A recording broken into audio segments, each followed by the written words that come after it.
Hello dear students, wish you a pink morning. Hope you all are enjoying your online classes, especially live classes. Today, welcome you back to English Literature class, and today we are going to discuss chapter 9, that information from the adventures of Huckleberry Finn. So we know very well the story so far. King has hatched a plan to obtain the properties of dead Peter, because he has died and his two brothers are to come, and he has also, and Peter left properties for his nieces and brothers, and the king has obtained all the information from the boys,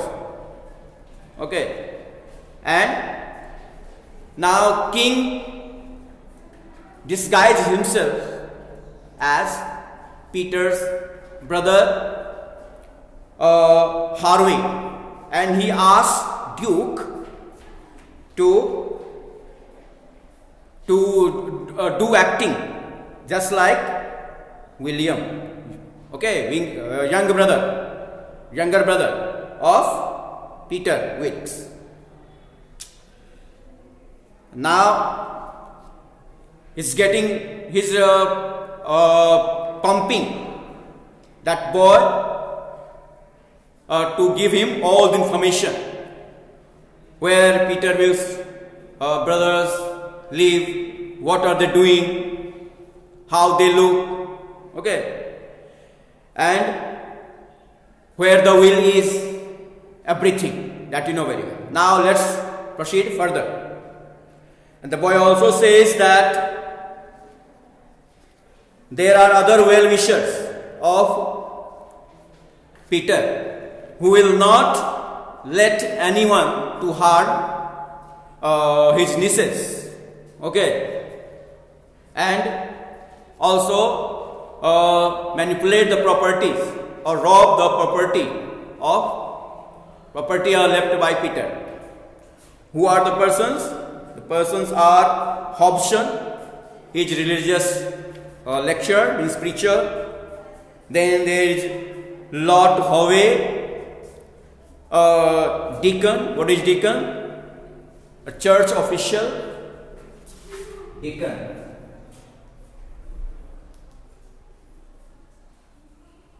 An official in church.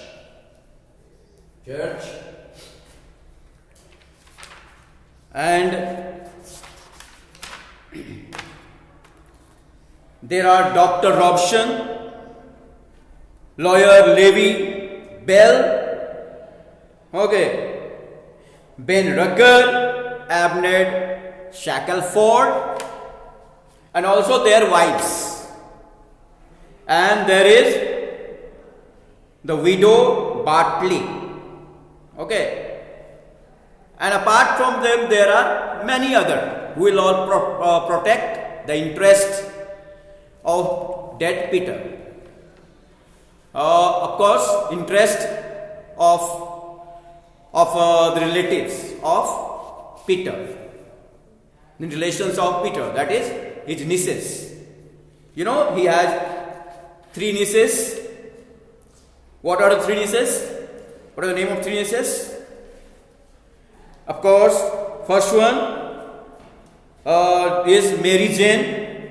She is the eldest and she is 19 years old. Then Susan, who is 15, and the youngest one is Joanna. And Peter's 2 brother is, I have already told you, Harvey and young William.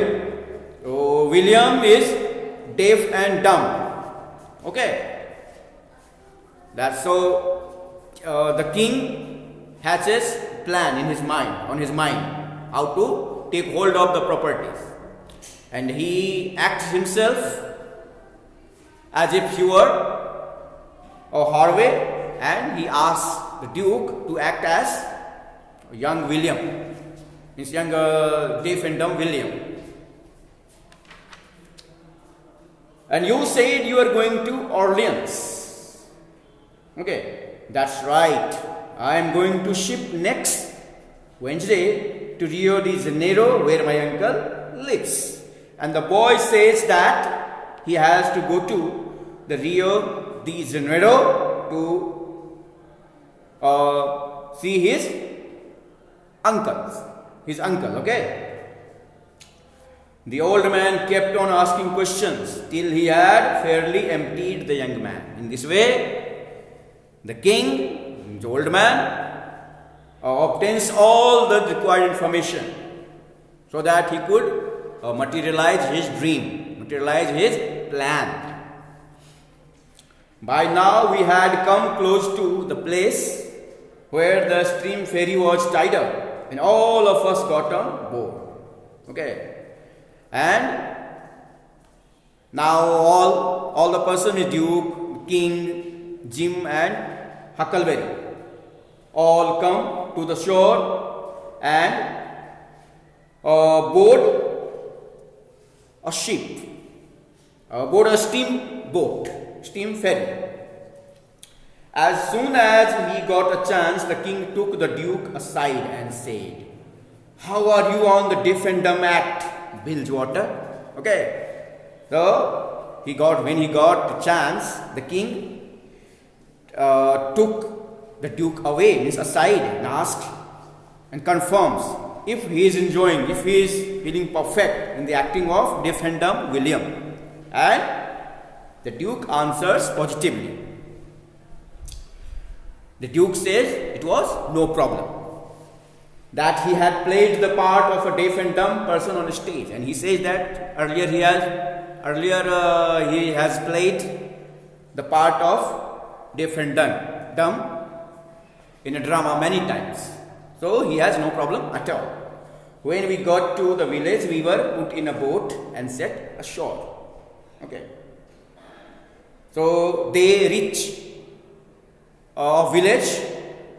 Okay, in that steamboat, and from there they were taken away. It's written here. They were put in a boat.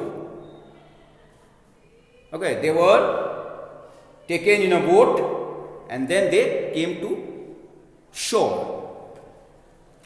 About 24 men flocked to landing, and there they found about 24. 24 means 24. Okay, men were waiting for them ashore. Of course, they were waiting for the brother of Peter Wilkes, dead Peter Wilkes, Harvey and William, and they have disguised, means the king and the duke have disguised themselves to be those brothers of Peter Wilkes. So, flocked means gathered. About 24 men were gathered there. Flocked. F-L-O-K-E-D. Flocked means gathered. Gathered. Well, when they saw the boat coming, now they were excited, very much excited. Means they are sure that the brothers of Peter Wilkes are coming. The king said, "Can you, any of you gentlemen, tell me where Mr. Peter Wilkes lives?" Okay, look, now the king had started materializing his plan. And as the boat approached to the shore, was to approach to the shore, you can say. Then the king from there only said, "Can any of you gentlemen tell me where Mr. Peter Wilkes lives. Okay. Means he wanted to show that he was only really, means brother of Peter Wilkes, and he, as he was coming first time, means Peter Wilkes' brother were coming first time there. That's why he was asking his address. Well, so they So they glanced at one another, and then one of them said, "I'm sorry, sir, but the best we can do is to tell you where he did live yesterday evening." But one of the people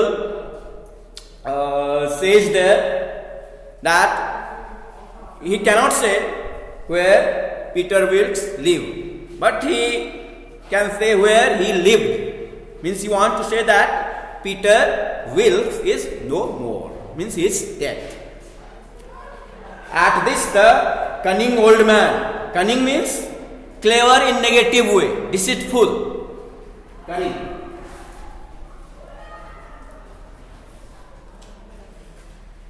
Clever in negative way. So here,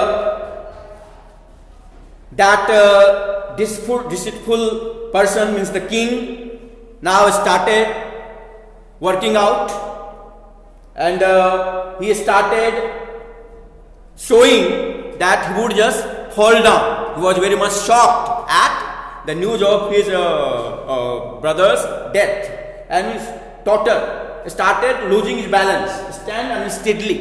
Daughter means daughter.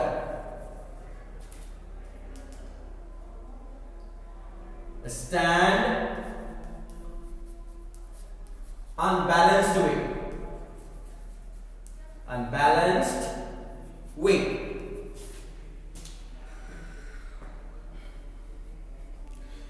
So now he started crying and said, "Alas, our poor brother's gone, and we never got to see him. It's too hard." Okay, he starts saying, he's weeping, and also saying that he was very unfortunate not to meet his brother. Okay, then he turned around still crying and made a lot of silly signs to Duke with his hand. This was meant to be deaf and dumb language. The Duke dropped his carpet bag and burst into tears. Believe me, these two were the slickest frauds I had ever come across. Then he was still crying and turned to the Duke and made him, there is lot of silly signs which were supposed to be the sign language. And then the Duke dropped his carpet bag and he also started crying. Of course, they both burst into tears. Okay, and then Huckleberry says that these two were the slickest frauds. Slickest means most cunning. Okay, slickest, most cunning. Now the men gathered around and sympathized them. All the men there gathered around them, means the Duke and the King, and started sympathizing with them. They even carried their carpet bags up the hill for them. Even they started helping them, and one from them took up their luggage and carried that and carried away that and told the king all about his brother's last moments. The king repeated it all to the Duke with his hand, and whatever the people were telling the king was communicating to the king, the Duke, in that sign language. And both of them again began to cry. It was enough to make a man ashamed of the human race.